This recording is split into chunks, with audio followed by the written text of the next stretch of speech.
Okay, start. Honestly. Hello, namaste, and good afternoon. This is Manashvi, and on behalf of ForOptom IBITS team, I'd like to welcome you all to our IBITS e-learning session. A brief introduction about our program here. IBITS e-learning session is an initiative by ForOptom, and it is an interactive program where we discuss optometric topics. And today we have here with us Mr. Tarik Mallick, who is going to talk on the topic Understanding Orthoptic Evaluation. A brief introduction to our speaker today. Mr. Tarik completed his bachelor's in optometry from MGM Institute of Health Sciences and holds master in clinical optometry from Chitkara University, Punjab. He is currently working as assistant professor at ITM Institute of Optometry, Navi Mumbai. He is also practicing at Taj Optical and Contact Lens Clinic, Nerul, Navi Mumbai. He is currently pursuing fellowship in British Dispensing Optics, FBDO, and is a member of IACLE. And he has been speaker for many national conferences and has a keen interest in optometry education as well as in research and guides optometry students in several projects. So, on behalf of ForOptom IBITS team and our audience, we welcome you, sir. Thank you, Manasvi. Before I start with today's topic, I would like to thank ForOptom for giving me this chance to present on their platform. It's a very good platform, what you all are doing, giving more and more knowledge to the community. So today, before I start, I will be talking about what is an orthoptic evaluation. So orthoptic evaluation basically is one of the most important parts whenever we talk about one local clinic practice.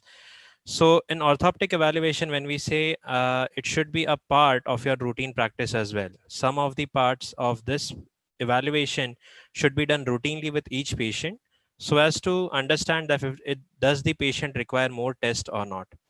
So let's start with our presentation now. So what are the learning objectives what we will be going through today? First is what we'll be understanding is about what is an orthoptic evaluation. I would be telling that what is orthoptic evaluation. Second is what are the tests included. So there are many tests which generally are listed. So we will be looking on to the tests which are generally required or basic tests which are used to diagnose a patient with a non-strabismic binocular vision anomaly or an orthoptic evaluation and how to perform them. So basically this test which I'm going to talk about, so we'll be looking at how to perform these particular tests and whatever results we are getting from this test, how to interpret these findings. So these are the objectives which at the end of the presentation, I hope everyone would get them. So let's start with what is orthoptic evaluation. So when we say the term orthoptic evaluation, it means that if a person is coming to you for an evaluation, so you are assessing both the binocular vision completely with accommodation and vergences, because these are the two main components which are giving you the vision properly. So accommodation deals with the clarity of the image, whereas vergence will make it singular. So both of them are quite required and important to understand that if a patient is having a proper visual what we say vision. So in battery of test, when we say the term battery of test is basically the set of tests which are generally used in your orthoptic evaluation. So these are your tests which are generally done. So first of all, what we all start with is history, but here the history is slightly different. It is not like what we take in our routine checkup. Then vision, what vision plays a role into your orthotic evaluation. Next is refraction. What refraction would we generally prefer? Next is your Phoria measurement, that is the amount of deviation which is kept latent. We need to measure that. Fusion, that is basically how much the Phoria or whatever the binocular condition patient has, it is affecting your fusion. And finally, the third grade, that is your stereopsis, how much that is affected. Now that will give you an idea that what type of treatment has to be given. Next is your MEM, that is your monocular estimation method. So that gives you a fair idea about what is your accommodation and how much is it getting lead or lag. Next is your NPC, that is near point of convergence. Then there is your NPA, that is near point of accommodation. Your NRA, that is your negative relative accommodation. PRA, that is your positive relative accommodation. Amplitude of accommodation, accommodative facility, and NFV and PFV, that is your negative fusional vergence and positive fusional vergence. So we'll be looking through all this tests today. So in this test, there are some of them which are basic, okay, and which are combined. So like they use both your accommodation as well as convergence. There are set of tests which are only particular for your accommodation analysis. And finally, there are set of tests which only assess your vergences. So we'll be going through all this test and understand what are these different tests and what are the interpretations. Starting with case history, when we say here, we don't ask irrelevant question. There has to be very much specific with whatever you ask, because here the patient, when he comes up to you in a form of orthoptic evaluation, he generally has three symptoms. Either it would be asthenopia, either it would be because of that blurring of image at any distance or near, or either it would be diplopia. So any three of this would ask the patient to come to you. Basically, these are the points where the patient is coming to you. So what I should ask should be very much relevant to the patient's symptom. So whenever we discuss things with patient, it should be quite objective as well. It should be recorded properly, because you cannot just make assumptions. So there has to be a scale where we can measure that how much severe or how much difficulty the patient is having. Is it normal? Is it mild? Is it moderate? How much exaggerated the treatment protocol should be, or how much the person should be taking the therapies, and what is the requirement. So whenever you ask any question, for example, do you feel difficulty while reading or to read? So it should be graded on a point scale, where could be never, that is zero. So if the patient says I don't have any such difficulty, that is zero. Sometimes that is graded as one, often that is graded as two, and finally very often that is graded as three. So this will give you finally a score. There is a set of 14 questions which you can ask the patient, that will give you a rough idea. Does the patient has a problem because of your visual system, or is because of something else? So let's start with what are these questions. So the first question which you generally ask is, do you feel tired or uncomfortable when reading or doing close work? So this question very specifically gives you an idea that does the patient have problem while reading, or like for near work, or is it for distance? So if the patient is telling you yes, that then most of the time either it could be your accommodation or your convergence, which one is getting affected. The next question is, do you feel headache when reading or doing close work? Now headache could be because of your excessive use of accommodation, or either it could be use of excessive of convergence. There are other also, but this actually gives you a fair amount of idea that is it because of your accommodation, or is it because of the convergence. The next is, do you feel sleepy when reading or doing close work? So this is basically a sign that the patient is having fatigueness. So because of that fatigueness, the patient is unable to concentrate continuously, and that would lead to such kind of symptom. Do you lose concentration when reading or doing work? So what happens here, that if the patient is unable to concentrate on one particular line, that is basically that the patient is unable to use his vergence properly, and he is unable to follow or track a particular line of letters. Next is, do you have trouble remembering what you read?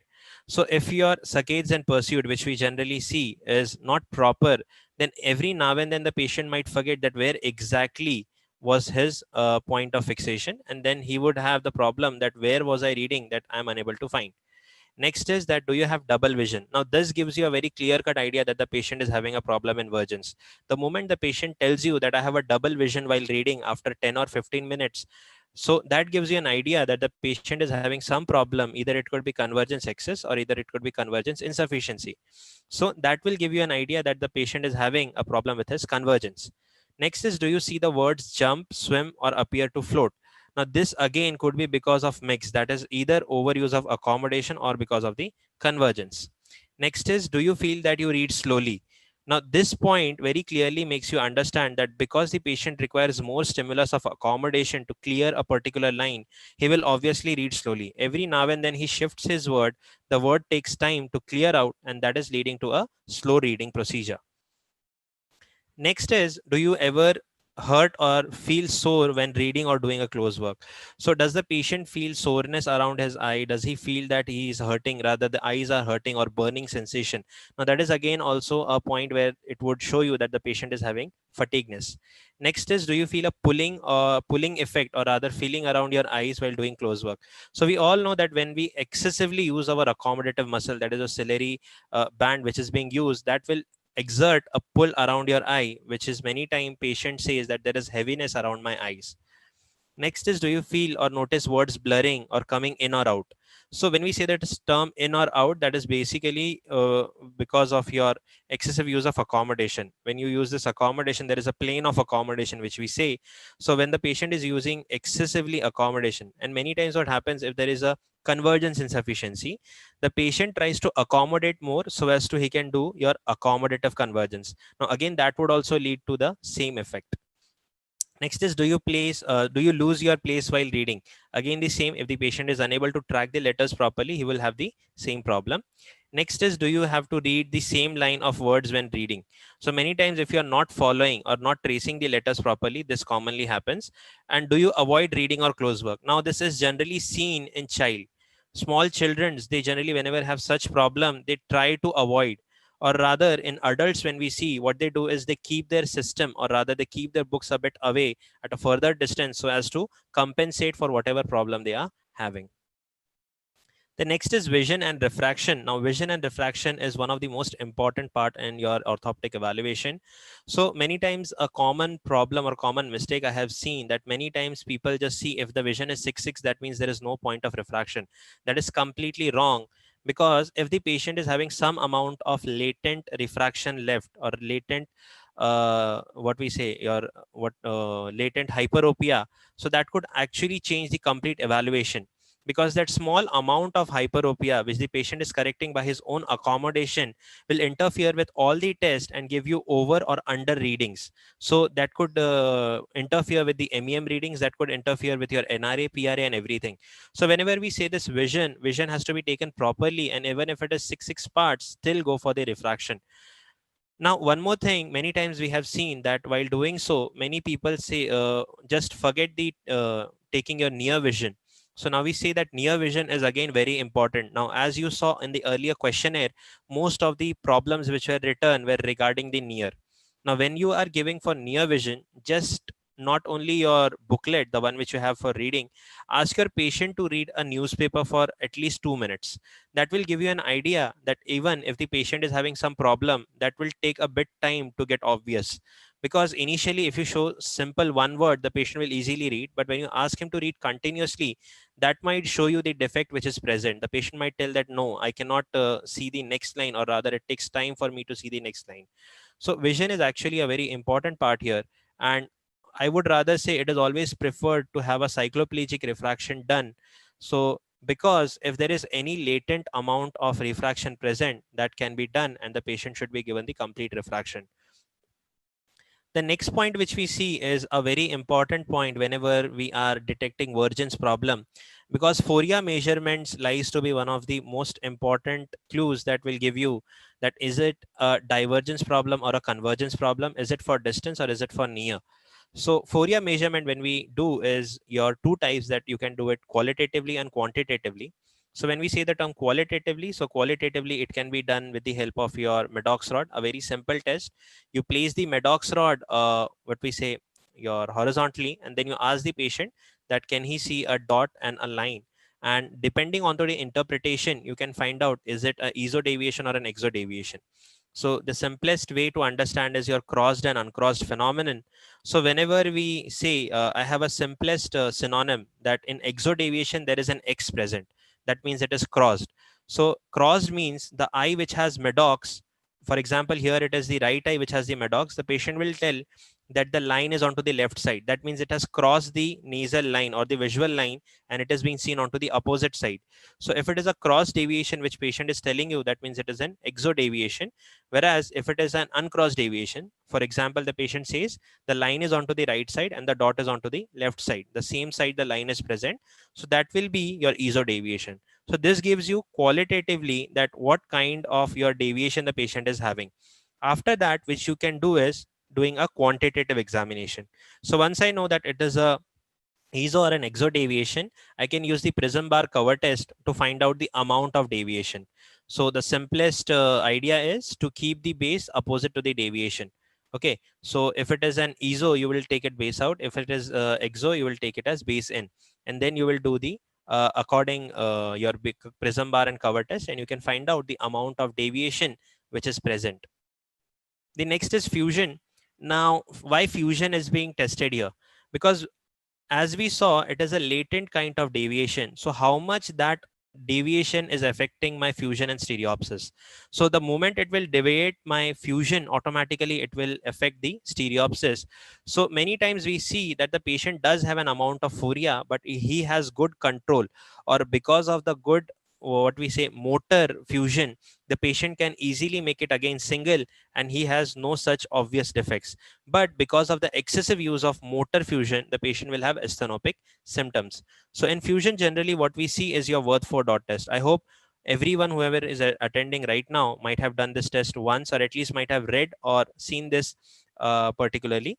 So here what we do is we ask the patient to wear an anaglyph, and then we ask them to look at the screen where there are 4 dots present. So there is one red, two green, and one white. So the normal which we get is that the patient should say that there are 4 lights in total, and among them 2 are green, one is red, and one is flickering. That gives you that the patient doesn't have any defect, or rather any kind of squint, and the patient has good amount of fusion present. Generally you can also see that is there a suppression present or not. So suppression would be that whatever eye is being suppressed, that colored dot will not be seen to the patient. So if the patient says that the red color is not visible to me, that means that the right eye is suppressed. If the green is not visible to me, that means the left is suppressed.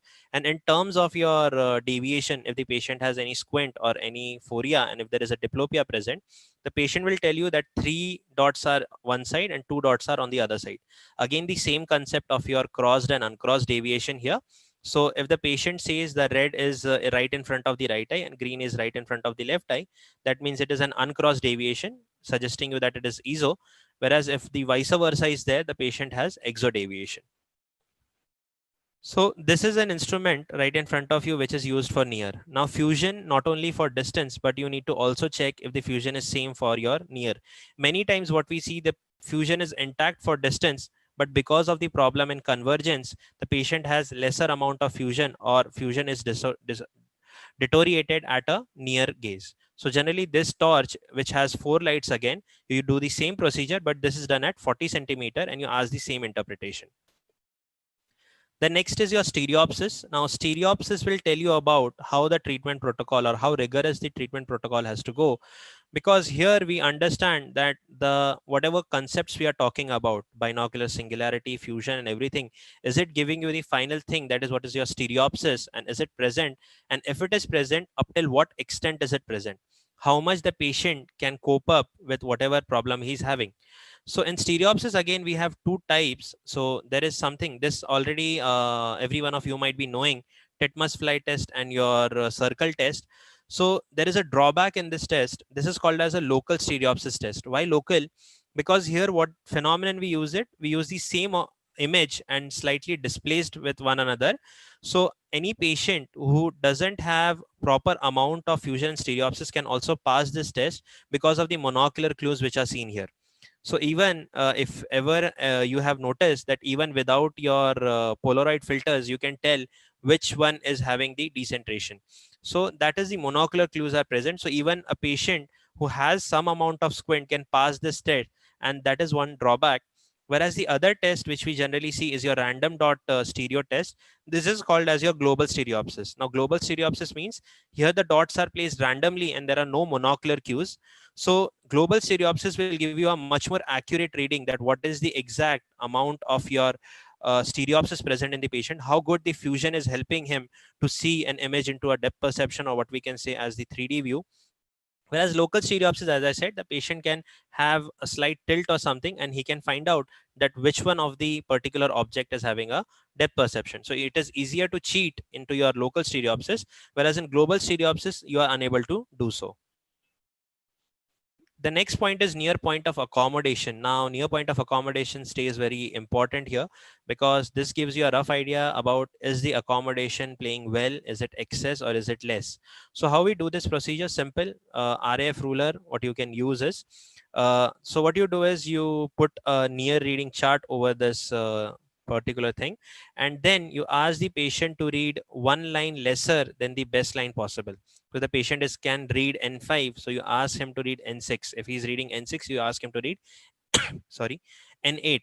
So after that, you take this target closer and closer to the patient, and you ask him to report at what point is it getting blurred, the sustained blurred, the where the patient is unable to see it further. So this is where the patient need to tell you that there is no more clarity in the image and he is completely seeing it blur. Once that is done, that is called as the your blur point. So you take the image again away from the patient and you ask to tell that at what point is it getting cleared. So that is how you do the near point of accommodation. So what near point of accommodation tells you is what amount of amplitude of accommodation the patient is having. So it is an indirect way. So what you do is, if you're taking the value in centimeter, so 100 divided by the NPA value will tell you roughly about how much amount of accommodation is present in the patient, or how much amount of accommodation the patient can do. The next point is your amplitude of accommodation. Now, amplitude of accommodation is again the amount of accommodation which can be generated by your lens. So this can be done in different ways, but one of the ways which I prefer is the minus lens method. So in minus lens method, what you do is you keep the particular chart at one particular point. So I generally prefer at 40 centimeter, and then we put increasing values of minus lenses in front of the patient's eye. So as the minus lenses increases, the patient has to accommodate to clear the image right in front of him. So how we do this test? We ask the patient to clear the image. The moment he says it is clear, we again increase the power of lens. We do it until the patient says that even after a blink or even after trial, he cannot clear the image, which is called as the sustained blur. So value, whatever the minus value you are getting, like for example, whatever value you are getting, like 8 or 10, you add 2.5 over it. Now, why this 2.5 is added? This is to correct the distance. You're already holding the chart at 40 centimeter. So even without any lens at that distance, what you're doing is you're using an accommodation of 2.5 diopter. So over that, we are putting minus lenses. So whatever value is coming, you add 2.5. So let's say if the patient could read it with -8 and further that he was unable to read it clear. So if it was a sustained blur, the patient's total value for amplitude of accommodation would be 8 plus 2.5, that is your 10.5.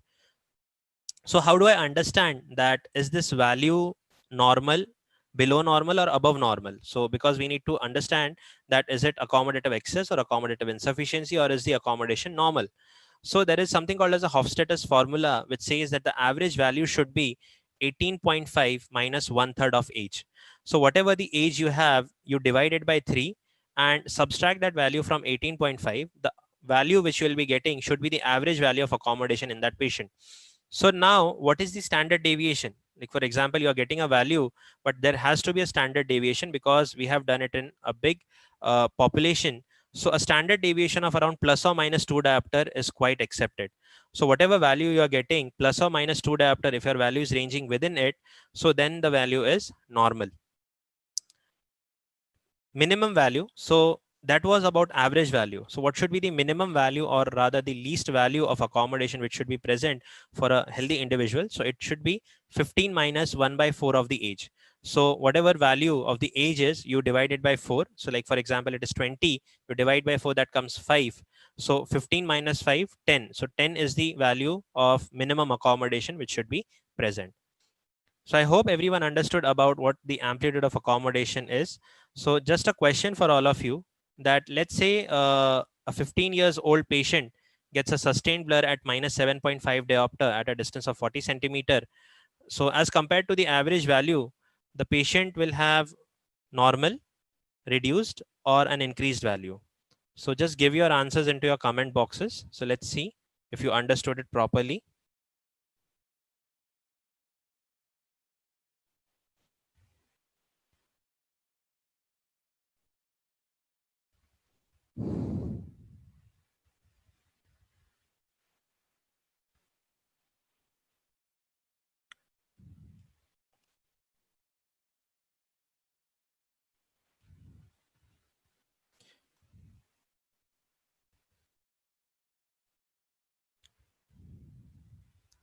Let's wait for another 1 or 2 minutes and let's see.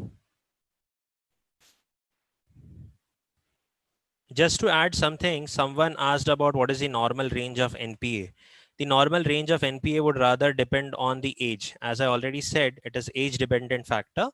So you just convert it into the form of your amplitude of accommodation, and you just see if the person is having a normal accommodation or not. So it will be completely dependent on how it is. So there is no such fixed that you can say this and this. So it is simple that, for example, you are telling me that what should be the normal amount of NPA for a patient with like 18 years of age. So I would rather say the amplitude of accommodation comes somewhere around 13. So when you divide 100 by 13, your value should be lying somewhere around 6 to 8. So around 6 to 8 centimeters should be the amplitude of accommodation. That is how we understand it. So I guess everyone has already answered. So the value here is reduced. So how do I get this value? So 15 years. So as I already said, the average value is found out by 18.5 minus your 1/3 of the age. So that is 15 divided by 3, that is 5. So when you subtract 18.5 minus 5, that will give you 13.5. So 13.5 is the expected average value. And as I said, plus or minus your 2 diopter. So least you can get somewhere around your 11.5. So for the patient which we are having right now, 7.5 diopter is the value which you got, and you add 2.5. So you get a value of around 10. So the value is slightly reduced as compared to the average value which you are getting. So coming on to the next assessment of your accommodation, till now we were only talking about the what we say amplitude. So amplitude is something which we gives only the quantity, but we should also know how much your accommodation can stimulate and relax, how quickly it can do that. So negative relative accommodation is nothing but it gives you an idea that how much amount of accommodation you can relax, because we all know there is a mechanism of accommodation relaxation and accommodation stimulation. So generally this is done by the help of a plus lenses. So what you do is you introduce plus lenses right in front of your eye, and you give the target at 40 centimeter, and you ask the patient to clear the image. Now, as well as clear, you should also ask if there is any diplopia or not. Now, why this diplopia, we'll see to it. So this is done generally with plus lenses. So endpoint should be a sustained blur. The patient should tell you that he can no more clear the image, and it is an ability to relax your accommodation. So this will give you an idea, is the patient able to relax the accommodation properly? So patient with accommodative excess will not be able to do this because they are already using the accommodation so much that they are unable to relax their accommodation. It is an indirect method to evaluate your convergence. Now how we do that? So in the image, if you can see, we are using a plus lens, right? So plus lenses are also called as your base to base lenses. So when you're looking at a near image, so your image is going from this part at the nasal side, so your lens will start acting as a base out prism, and base out prism are actually used to evaluate your convergence. Now, one more method which I'll be telling you about how are we actually evaluating a convergence, that simply when you put a plus lens right in front of your eye, it will, what it will do is it will relax the accommodation. So the moment it relaxes the accommodation, the accommodative convergence also relaxes, and you need to use your fusional convergence to cope up with it. So because the eyes are going again into a divergent state because of the accommodative convergence getting relaxed, you need to use your positive fusional vergence, that is your fusional convergence, to keep the image single.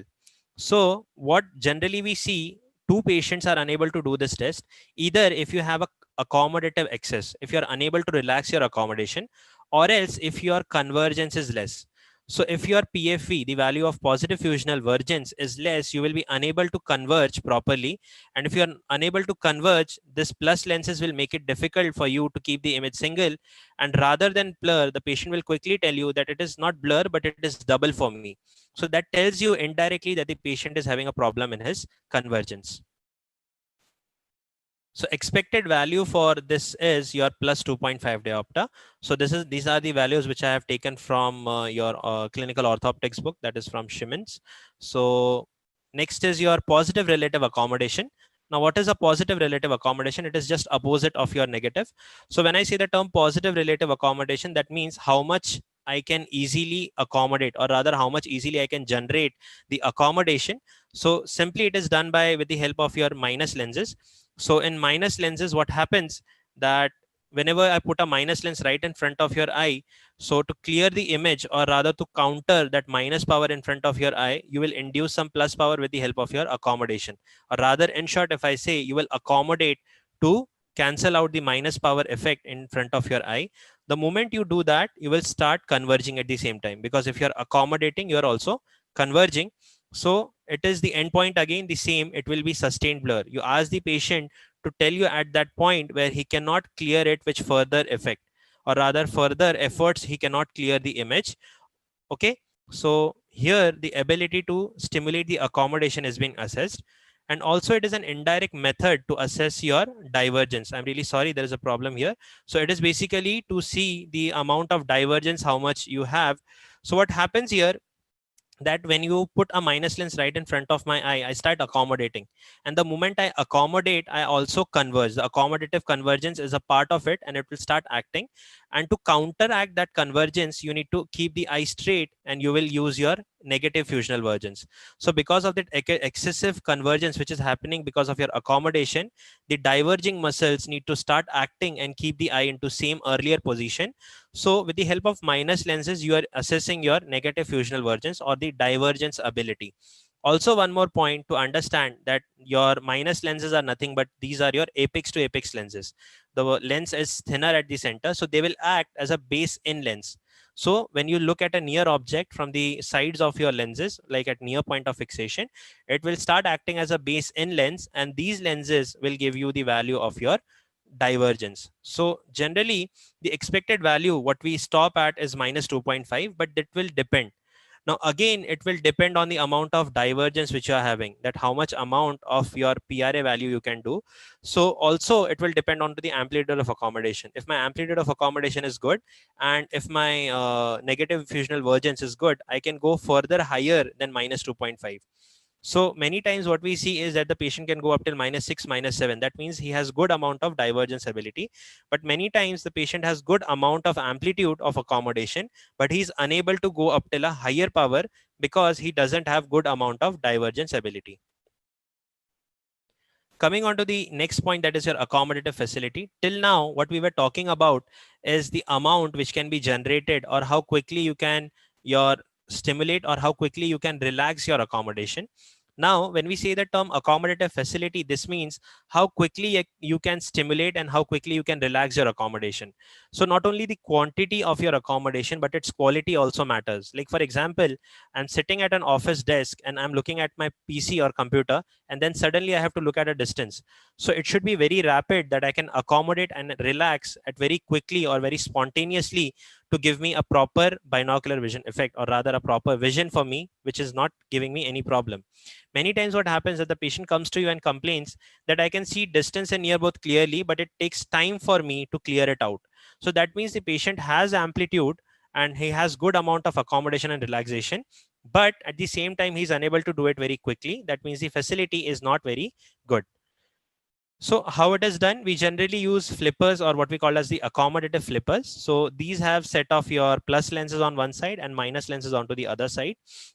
So what you do is you can do this procedure monocular as well as binocular. So when you are doing it monocular, you are completely assessing only accommodation, because the moment you close one eye, there is no role of convergence or divergence. You only assess the accommodation.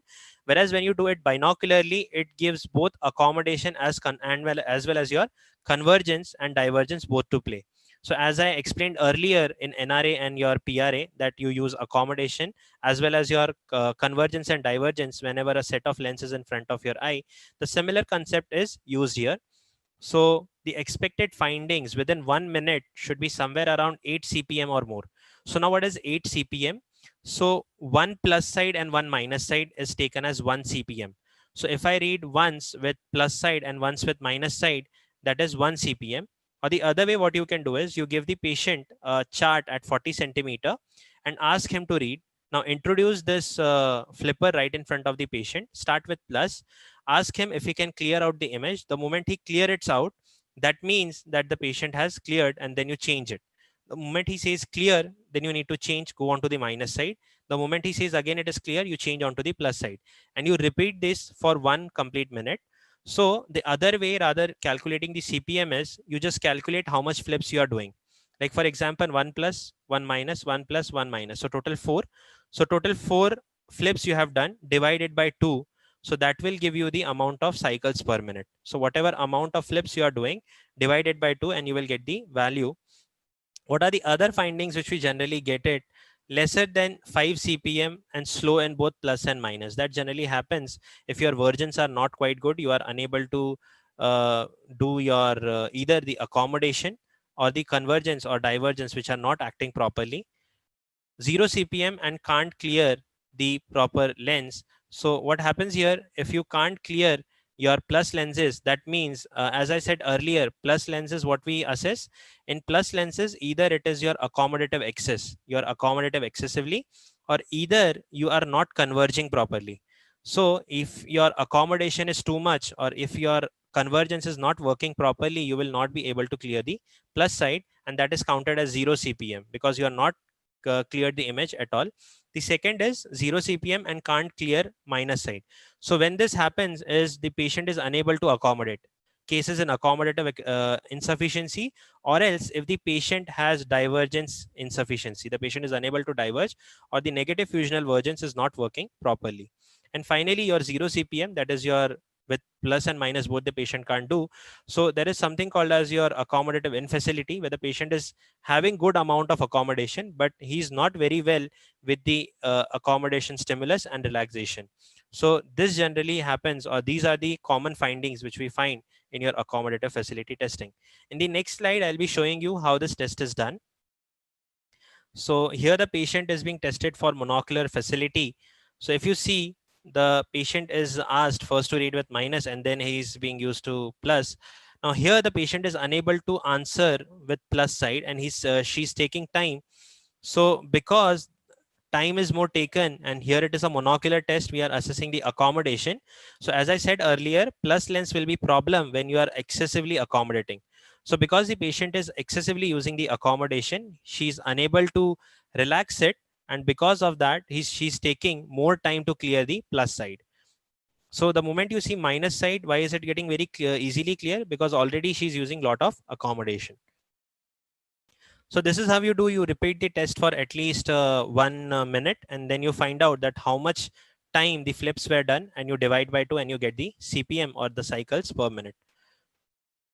So here what we have got is rather 2 CPM hardly. So the patient is taking a lot time. So what we will write, 2 CPM difficulty with plus lenses. That means the patient is having difficulty in plus lenses, because the only condition here what we can find out is monocular. So only accommodation is playing a part. So the patient is having accommodative excess. The next here what we are going to see is that how binocularly it is done. So here the target is given right in front of the patient and both the eyes are open.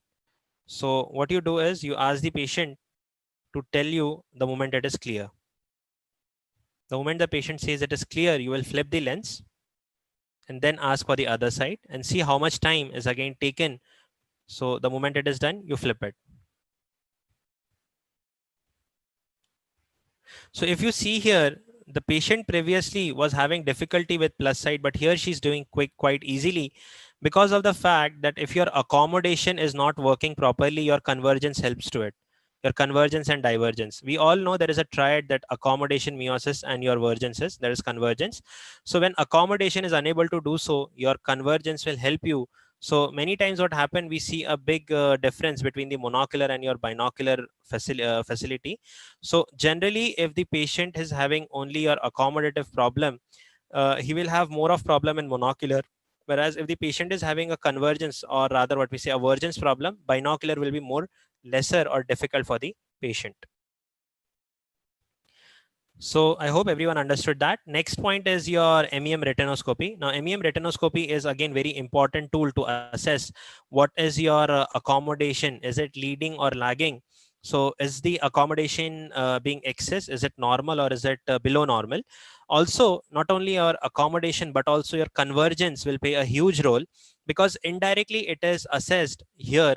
So what you do is you generally use a retinoscope with a MEM card. Now MEM card is nothing but it has some pictures or letters written over it. So you ask the patient to fixate at this and you ask him to read. Now importantly, please ask the patient to read or tell you whatever objects are made. So that will make you aware that is the patient actually focusing right over the target, or is he not focusing. Because many times what happen, when you ask the patient to just look at the target, the patient doesn't concentrate there, and you cannot assess the accommodation properly. So generally this test is done at 40 centimeter. So you are 40 centimeter away from the patient. So the retinoscope is at 40 centimeter, and you ask the patient to fixate at that, done with a full near correction. Very importantly, when we say near correction, so it has to be done, whatever amount of hypermetropia or myopia the patient is having, you need to put it into your trial frame and then do it, because that will interfere with your reading. Like for example, if the patient is your hyperope and you are not giving the correction and doing an MEM, it will show you a higher value, more plus value as compared to the normal. And if the patient is a myope and you are not putting the lens, the patient might give you a lower value, and so on. So it is again very important to do it with full correction. Then what are the expected findings which we generally see? So the normal value which should come for a patient is between 0.25 diopter to plus 0.75 diopter. Again, very importantly, whenever you are doing MEM, you never keep the lens for a longer time in front of the patient, because if you keep it for a longer time, like 5 seconds or 10 seconds or more than that, what will happen? The patient will quickly adapt his accommodation as per the lens kept in front of him. So let's say if I put a plus lens, the patient can relax the accommodation, and again you will see a movement right into your pupillary area. So what you do is you keep your retinoscope ready, you keep on moving the streak to see what amount of your movement is present, and accordingly take a lens, put it, and see if the movement is changing or neutralized, and remove the lens very quickly. So that is the key whenever you're doing your MEM retinoscopy. So these are your normal findings, but what about the abnormal findings? So if there is the value is higher than 0.75, that means there is a lag of accommodation. The patient is unable to accommodate at that particular point, and that would lead to you're having higher values like +1, +1.5. Whereas values lesser than 0.25, like for example, plano, minus 0.25, minus 0.5, these all will be your lead of accommodation. Because the patient is using excessive accommodation, you need to use this lenses to neutralize that much amount of accommodation at that particular plane. So this is what we generally do your MEM retinoscopy. The second thing which we should know is your about, next is what we say, the convergence, how convergence plays a role in interpretation of MEM retinoscopy. So giving you a simple example, that for example, I was having convergence insufficiency. So the way to overcome this convergence insufficiency, what I'll do is I'll accommodate further, so that accommodative convergence can work and give me a singular image. So because of convergence insufficiency, what is happening, I will see that the patient is having a accommodative excess. Whereas vice versa, when the patient is having a convergence excess, what he does to reduce the amount of your convergence, he will also reduce the amount of accommodation, and the patient might show a lag of accommodation. So this is also indirectly you can assess that the patient is having a convergence or a accommodation problem. Next is your near point of convergence. I hope everyone knows this very much clearly. So the one technique which we generally use is using an accommodative, non-accommodative target generally.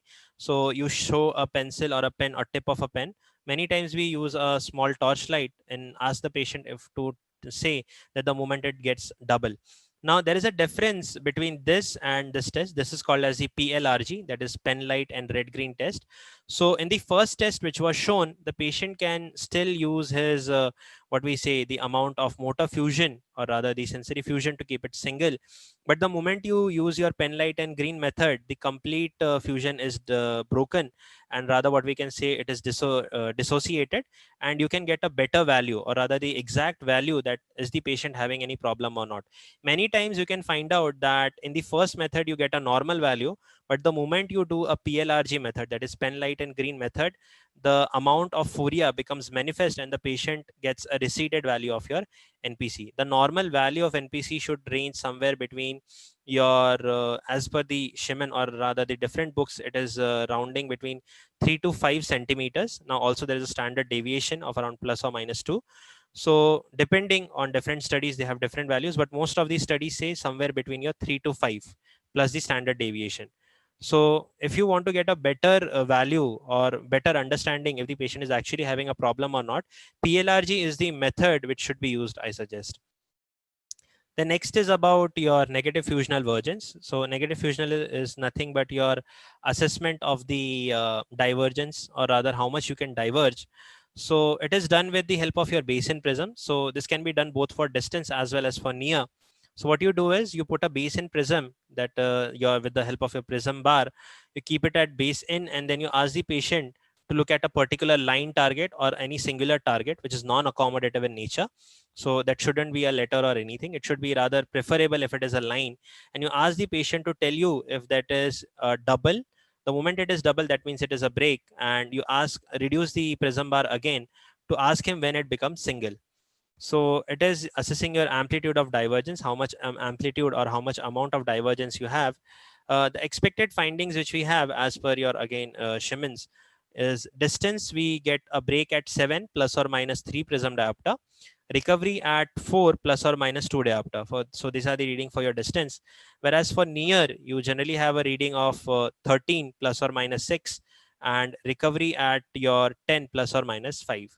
So let's see a video in which we will see how it is assessed. So here we are assessing the ability to diverge for the patient. You keep the prism bar basin. So here we are testing it for a near distance. So the examiner here has kept a target right in front of the patient and asking him to tell whenever your is double. So the moment it is double, the patient will tell you that it is having a problem. So the double is basically at point of break. So you record it as a break point with values written at the side of your prism bar. Then you again reduce it to get the value for recovery. You repeat it at least 2 or 3 times so that to confirm your value. So this is how you do your negative fusional vergence. Coming on to positive fusional vergence. So it is done with your base out prisms. Assess the amplitude of your convergence. Expected findings are your for distance, you will get 11 plus or minus 7 and recovery at 7 plus or minus 2. For near, you generally get a value of 19 plus or minus 9 and a recovery of 14 plus or minus 7. So these are all the values which we generally expect. So here is one video which will tell you how we take it for near. So it is said that we generally move the prism bar at a speed of 4 prism per second because you have good amount of your convergence. So very quickly you can converge it. So you need to ask the patient the moment it becomes double. So the moment it is double, that is your break point, and then you will reduce the amount of prism to get again back onto the recovery. Many times you will find out that the patient are even exceeding the prism bar scale itself. They have good amount of convergence. So even the scale will end up and the patient will say that there is no blur. So generally we take the end value as the value for your PFV. So what is the point of assessing the negative fusional divergence and positive fusional divergence? So positive fusional divergence means that how much amount of your convergence I can do. So a patient with a problem with your convergence insufficiency will give you a lesser value for near, a PFV with a lesser value of near, whereas a patient with your what we say convergence excess will give you a higher value for PFV. Also, there is what we say equilibrium between your positive and negative fusional vergence. Whenever your positive fusional vergence decreases, automatically the divergence muscle will start overacting, and because of that you will get a higher value of your NFV. So always take into account both the values and see if one is reducing, is the other also increasing, because many times what happens, your convergence and divergence both are affected. So the vergence facility is reduced. So in that scenario, what will happen, both your convergence and divergence, that is NFV and PFV, both will have a reduced value. Coming on to the Vergence facility, now this is the last test which we generally have into your orthoptic evaluation.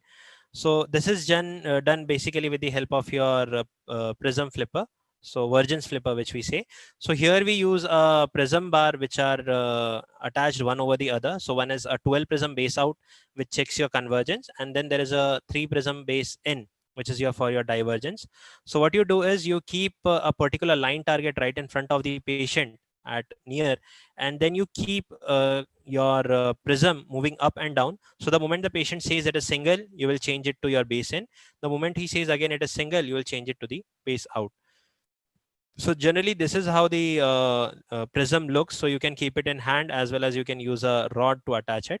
What this particular test tells me about is, even if the amplitude of your vergence is good, the ability to change in between your convergence and divergence is important. As I said earlier in an example, if I'm looking at a laptop and then I'm looking at distance, so I need to converge while I'm looking at near. The moment I look at distance, I need to diverge my eyes.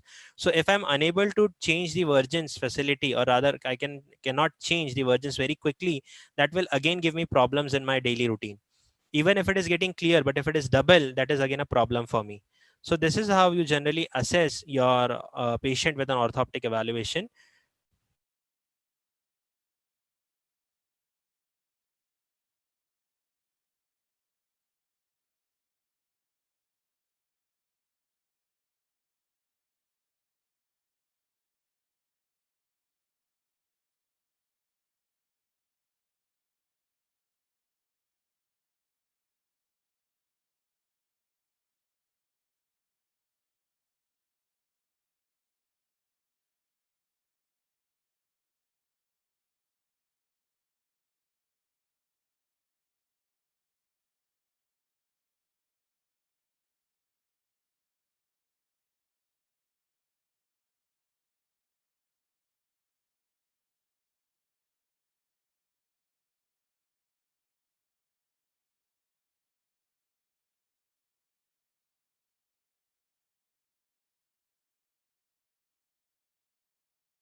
We are experiencing a small technical difficulty right now, and our speaker will be back in a couple of minutes. So just hold on to our seats and we will continue the presentation. Thank you.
Just give us a couple of minutes while we're working on it. And meanwhile, you can just ask any confusion or any queries that you have. You can just type it out on the conversation box. And once the sir returns, we will be asking those questions and having discussion with sir. So just be patient for a couple of minutes and stay with us. Thank you.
Sir is back now. Can you hear me, sir?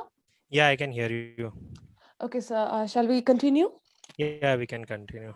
I'm really sorry for the disruption here because of the last things which happened here in Mumbai. There are some issues going on right now. So my network just got buzzed off. So already we were on to the last slide. So I was talking about what is Vergence facility. So just starting with that.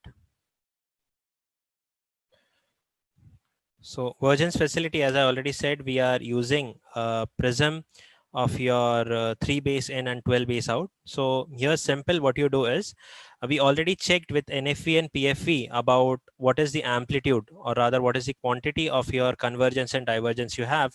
But before that, we need to understand what is the difference between your convergence and divergence. So you need to understand that not only the amplitude, but also the quick switch between the generation and relaxation is very important. So as I said earlier, like for example, you are looking at near, for example, a small child is looking at the book, he's writing something, he's converging. The moment he looks at a distance, is he able to quickly diverge his eye and see the board single? So if he is unable to have a good amount of Vergence facility, so what will happen? That would lead to something called as your diplopia for distance. Or the moment he looks from distance to near again he will have diplopia, and it will take time for him to get single. So this is where commonly many patients complain. So you need to check not only about the quantity of your what we say the Vergences you have, but also the quality, rather how quickly the patient can stimulate and relax the amount of your Vergences. So it is again done with the help of this flipper. So now why 3 and 12 prism? Many studies have been done with using different combinations, but most of the studies said that the best value, or rather the best amount, or rather the best method to do it is with the help of your 3 base in and 12 base out. So generally you find the this kind of your Vergence facility prism with the help of your 3 prism base in and 12 base out. So just to make you things simple for you, let's say if you don't have this prism bar with you, like for example you are not having this prism bar, what you can do is you can use two loose prisms. Now the simplest way I do into the clinic is you put a trial frame right in front of the patient's eye and you put 3 base in. Okay, now, or either what you can do is you can use your 12 base out, any one of the lenses you put right in front of the patient's eye, and the opposite power which you require. Let us say that I kept around 3 base in right in front of the patient's eye. So now to create an effect of 12 base out, what I'll do is I'll keep 15 base out in front of it, in addition to the 3 base in. So the total effect which will come in front of the eye, the patient will have a 12 base out. So what I need to do is to flip the lens, rather than flipping, I will keep the lens which is 15 base out, then take it away. So when I keep it into the trial frame, that will give me a 12 base out effect.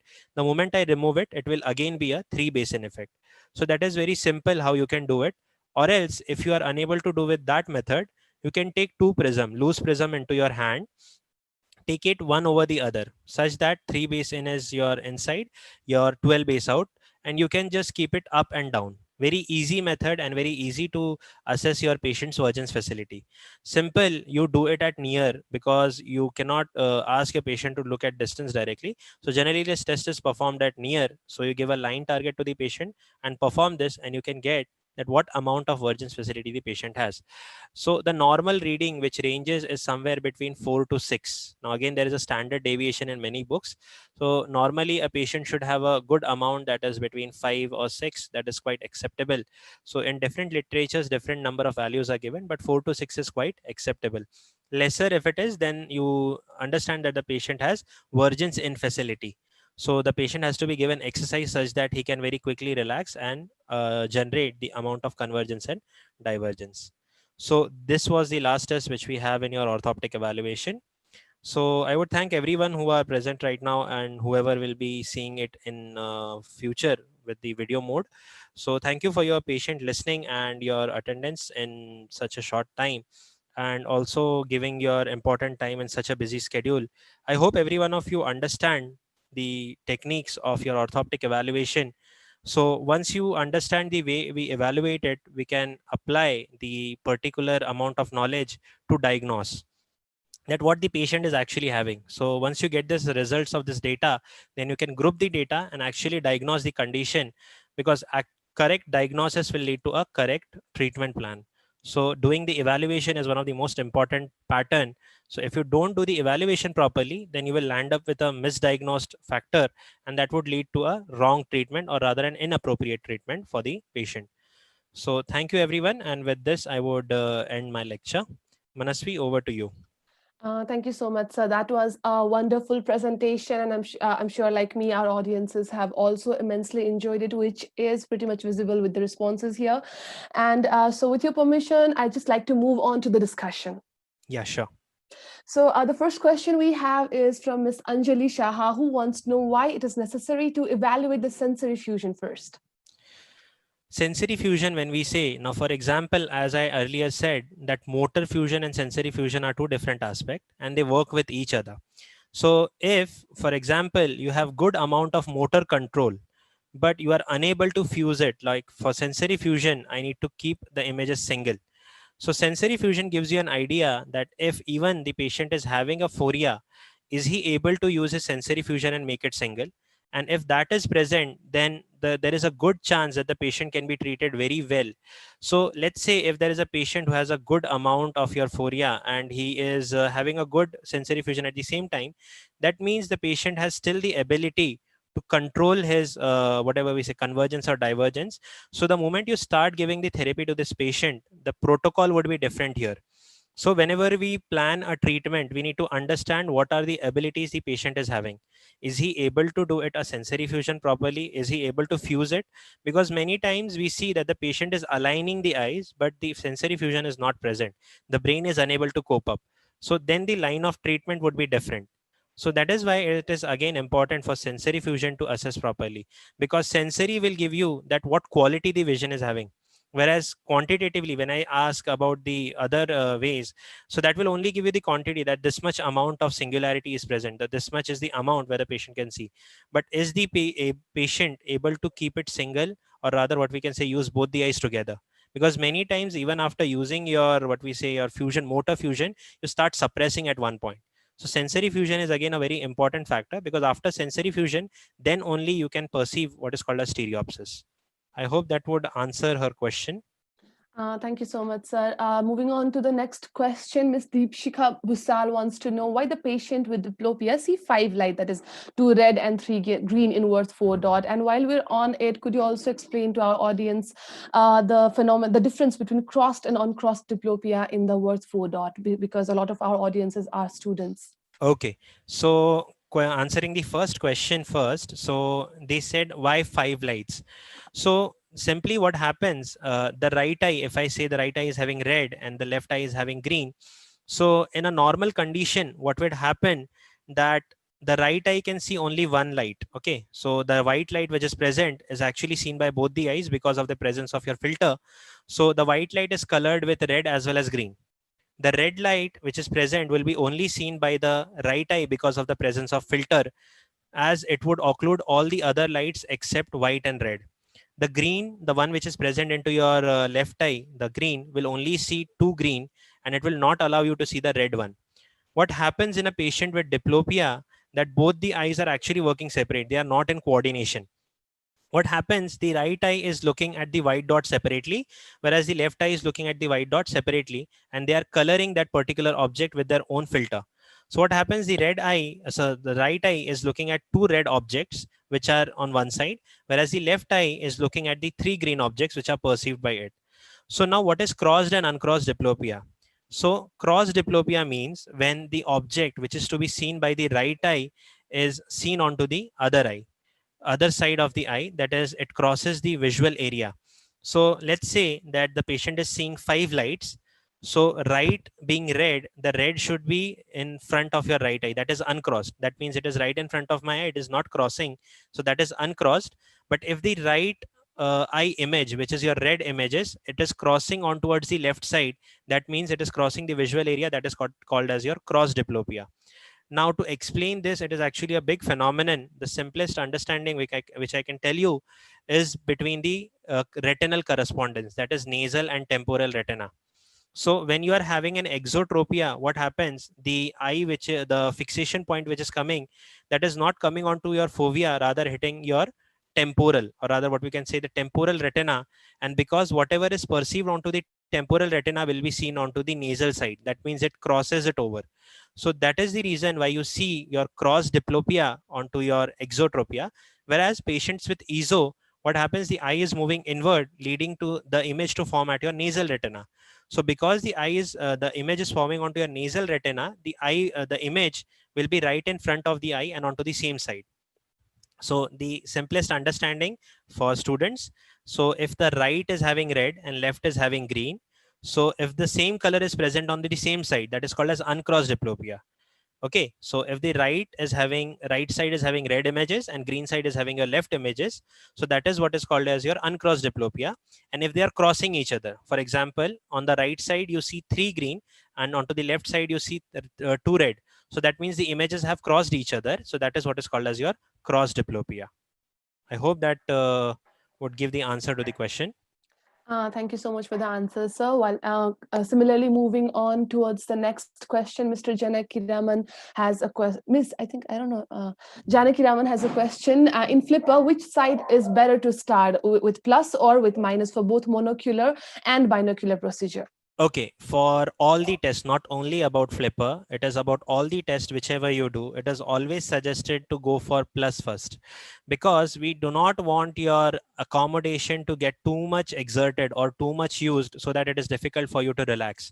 So even if you are doing NRA and PRA, that's why I said NRA first, because NRA uses plus lenses, whereas PRA are using minus lenses. So whenever you do any test, it is always the relaxation test first and then your stimulation. Like for example, when we do your even the Vergence test, so always use divergence first and then go for convergence. Never do that completely converge the patient, because what happens when you go up till the extreme limit and then come back, it is difficult for the patient to relax. So whenever you're doing your plus lenses or minus lenses, whenever you have two tests, always go for plus first. So what happens? Simply you ask the patient to look from first plus and then go for the minus side. I hope that would answer the question. And would it not, interfere with the values of the minus? It will not. See, it is a simplest understanding. If I have the good amount of relaxation, I can because your accommodation stimulation doesn't have any role to play with your relaxation. Uh, Another example in a layman term I would give you. For example, you are resting and then I suddenly ask you to work. You can work with whatever limit you have. But at the same time, if you have already worked a lot and then I ask you to relax, the muscles will not very quickly because they are already into a state of fatigueness. So what happens? The muscle have been already overused. They are into contraction, and from contraction to go into easily relaxing, that is quite a bit difficult at times. Because as I said earlier, if you are excessively using your muscles, they take time. Whereas if you are already relaxed, so even if it is at a normal point or even if it is after complete relaxation, the value of your stimulation would be same. That doesn't changes. But the value of relaxation will be very much dependent on how much exertion you have put. So that is the answer for the question. Thank you, sir. Moving on to the next question, Miss Anjali Saha wants to know, how can we eliminate monocular cues while performing the stereopsis? The simplest way is to using of Randot. Already, as I said, because there are the charts are made in such a way, because of the fact that Randot stereo test are the name itself come because of the randomization. Whereas when you take titmus fly test and all, the moment you will tilt your head a bit because of the polarizing filter, you can see two different images easily. So you are very, if the patient is a bit smart, or rather better, many times childs do this. So they try to guess. So the moment you say, no, this is not right, this is right, the moment they will start tilting and they will understand that the moment I tilt, I can see. So the first thing for this is you either keep the posture very straight, do not allow your patient to tilt, or rather what we say, to see from the corners. But it is always better to use a random dot stereo test to get a more accurate and a better value. Thank you, sir. Thank you for the answer. Moving on to the next question, Mr. Ananta Paudil. He asks to differentiate between the vision therapy and orthoptics. Okay, vision therapy and orthoptics. So when we say the term orthoptics, it was something derived very, very early. So orthoptics basically deals with the evaluation and the same techniques to treat you. So as I said, if you are having difficulty in your plus lenses, so I will give you more of your plus lens therapy. Now vision therapy is nothing but a higher concept of it. So in vision therapy, what we do is we have treatment for others as well, like amblyopia and everything.